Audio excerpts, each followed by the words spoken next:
안녕하세요. 산울입니다. 저 역시 여러분들로부터 세법에 관한 상담 질문을 많이 받게 되는데요. 이번 강의는 세법이 궁금할 때 우선 비용 없이 유용하게 이용할 수 있는 방법에 대한 강의를 준비했습니다. 여러분들 끝까지 잘 시청을 해보시고 많은 참고와 도움이 되시면 감사하겠습니다. 화면상에서 보시는 바와 같이 국세청 홈택스 또는 상담 전화를 이용해 보시는 게 좋겠고요. 다만 아무래도 많은 분들께서 이용을 하시기 때문에 전화 연결이 늦어질 수도 있겠지만 그래도 비용 없이 궁금증을 해결하실 수 있겠습니다. 기타 세무사회나 또는 국세청 현장 이동세무상담소 등을 이용해 보셔도 좋겠고요. 상담을 효과적으로 받기 위해서는 미리 궁금증의 핵심 내용을 잘 요약을 하시고 관련 증빙을 사전에 꼼꼼하게 준비를 하셔서 보다 정확한 상담을 받을 수 있도록 하시는 게 좋겠습니다. 여러분들이 세법이 궁금하시다면 우선 인터넷상의 정보나 유튜브 강의 검색 등을 찾아서 궁금증을 해결할 수도 있겠습니다만 세법 조항이라는 것이 수시로 변경이 되고 또 세무상담이나 관련 세법 규정은 매우 정확하고 신뢰성을 가져야 되기 때문에 궁금한 사항은 본인이 임의나 또는 자의로 해석을 해서 판단을 하지 말고 국세청 또는 세무 전문가의 정확한 세무 정보에 의해서 각종 세무 신고나 조사가 이루어져야 되겠습니다. 본인이 세법을 잘못 판단하는 경우에는 추후에 그 잘못으로 인해서 폭탄 세금이 추징될 수 있기 때문에 그렇습니다. 참고로 제가 국세청 현직에 재직 중일 때 A라는 사람은 자기는 집을 팔고 1세대 1주택 비과세에 해당이 된다고 생각을 했는데 국세청에서 사실관계를 확인을 해보니 보유 거주 기간 계산을 잘못해서 1세대 1주택 비과세 대상이 아니라고 판단이 되어 고액의 세금을 추징받은 사례가 있었는데요. 여러분들이 이렇듯이 세법 적용을 잘못 판단한다거나 그래서 실수하는 경우에는 추후에 자기도 모르게 고액의 세금을 국세청이나 관할 세무서에서 추징을 받을 수 있기 때문에 여러분들 세무 상담을 하실 때는 꼭 정확하고 신뢰성 있는 자료를 확인할 수 있도록 주의하시기 바랍니다.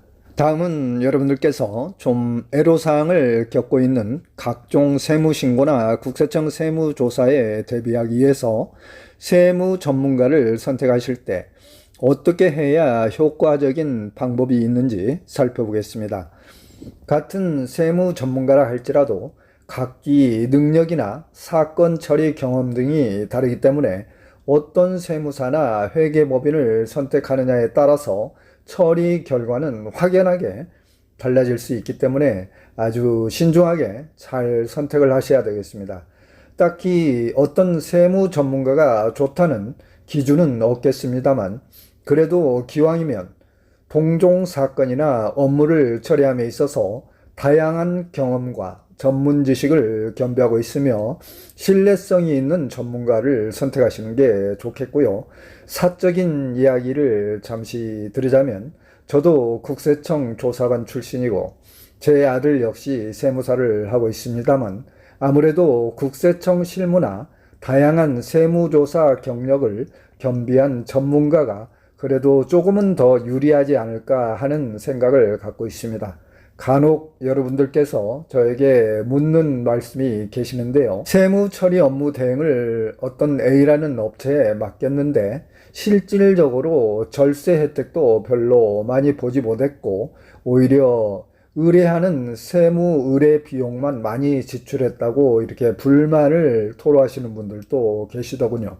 그런데 여러분들께서 전문가들에게 의뢰를 하실 때는 사전에 전화 또는 직접 해당 사무실에 찾아가셔서 꼼꼼하게 세무사나 또는 회계법인의 관련자들과 체계적으로 대화나 체크도 좀 해보시고 세무대행 비용 문제 등도 사후 결과를 위해서 이행계약서 조건 등을 쌍방이 작성을 해서 보관해 두시는 것도 좋은 방법이 되겠습니다.